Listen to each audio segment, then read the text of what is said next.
দ্বিতীয় পৰ্যায়ৰ যি ভোট গ্ৰহণ বৰ্তমান অব্যাহত আছে আৰু আমি বৰ্তমান উপস্থিত আছো ওৰাং চাহ বাগিচা প্ৰাথমিক বিদ্যালয়ত আৰু দেখুৱাবলৈ চেষ্টা কৰিম মোৰ সতীৰ্থ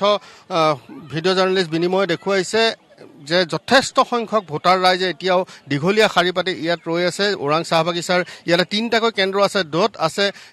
তিনিটাকৈ কেন্দ্ৰত মুঠ 3000তকৈ অধিক ভোটাৰ আছে আৰু এক দীঘলীয়া শাৰী আমি দেখুৱাবলৈ চেষ্টা কৰিছোঁ এনেধৰণে সকলোৱে যি আচলতে গণতান্ত্ৰিক অধিকাৰ সেই গণতান্ত্ৰিক অধিকাৰ সাব্যস্ত কৰিবলৈ তেওঁলোক গৈ আছে আৰু যিহেতু চাহ বাগিচা অধ্যুষিত অঞ্চল এই চাহ বাগিচা অধ্যুষিত অঞ্চলৰ ৰাইজে যথেষ্ট সঁহাৰি দিয়া পৰিলক্ষিত হৈছে পূৰ্বৰ তুলনাত যথেষ্ট সংখ্যক ভোটাৰ ৰাইজ ইয়াত আহি উপস্থিত হৈছেহি এতিয়াও প্ৰত্যেকগৰাকী ভোটাৰে 1-2 ঘণ্টাকৈ সময় তেওঁলোকে শাৰী পাতি থিয় হৈ আছে কিন্তু এই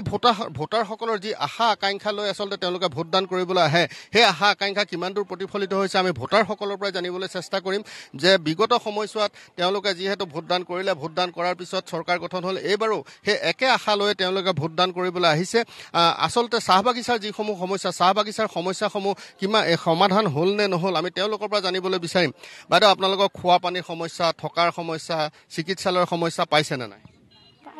পাইছো কি পাইছে ঘৰ নাই খোৱা পানী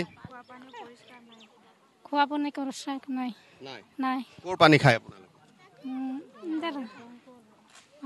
ক'ৰ পানী খায় দমকলৰ নিজৰ চৰকাৰী পানী পোৱা নাই চৰকাৰী পানী পাইছে চাফা হোৱা নাই মাজে ঘৰ পাইছে নে নাই পোৱা নাই